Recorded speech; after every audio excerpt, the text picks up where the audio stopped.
Gel oturuyorsun ama. Ya oturuyorum ha bu. Ana. Mircan'ın adamı. Mircan'ın. Aylamanı aslavadın yapkımına gittiktir.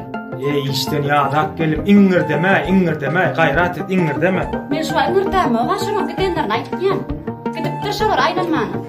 Bol ya aylanıp geçsinlerle, o tak gidiptir, bu tak gidiptir. Otur da Hudayı da böyleydi, ol meşiller oturuydu. Gelinin mermin uydu, çıkıp görünmü, adaşlarıyı görünmü. Aylay uleyinin adam, aylak gör ayarlar. Şu ingir deyden ya dedim ha, ona ekit, ona ekit, onu alıp ver, bunu alıp ver. En verkit bu lozör var açanam. Karı tüm çayalakıp şoň adam sana gittir da şimdi, aylanmanı. Sen bir haçan ingir demeyen vaktin var ya Maral, ha? Haçan var ya ingir demeyen vaktin. Şol ingirdi, on meşlep ingir de gördüm. Beyitmede Maral, beyitmede. Arkayı bir yaşal ho, o didarın ayal ekidiptir gedelençe, ya tehet ekidiptir gelinine gedelençe, yürüğü düştüğüne beyitmede, deyince alacak. Ana oğlumam kakar geliyor. Oğlum.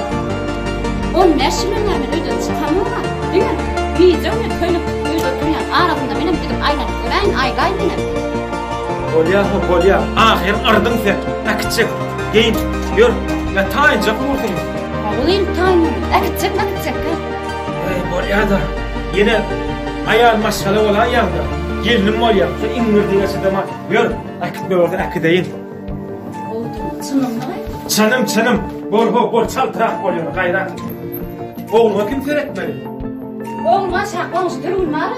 Arkayın aylan, vermezdim, seyretmeli. Ayağına şu sürüyle de anan yanma. Sürüğün çok bacağına havunan ya. Bol ya, bol.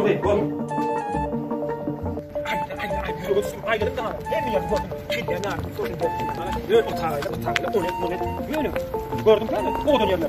Kafeye gidin al. Didarına geldim, o dedim kilden ha. Yürü bak şuna. Bu ne? Kendine yapma.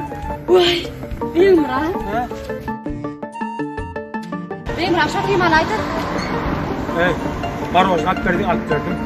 Gülle deydin alıp verdim. Gambruk deydin alıp verdim. Koğlu deydin alıp verdim. Balar kafenin var, batırıp kayttım. Siyimin emet yok, ünlü o. Onu pul ver varman der, koparıp alıp ver Ayşe. Alıp vereme o dursun şu siyimin emet gerek. Gerek de yok, gerek Ayşe. Bizi ingirde yap bana, bir it bir yer mi? Açılacak, alıp vereceğim. Al. Gerek geldin ay. Öyle, alıp ver.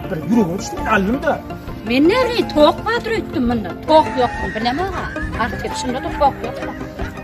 Lan koy ver gerek gel toğuk badır öttüm.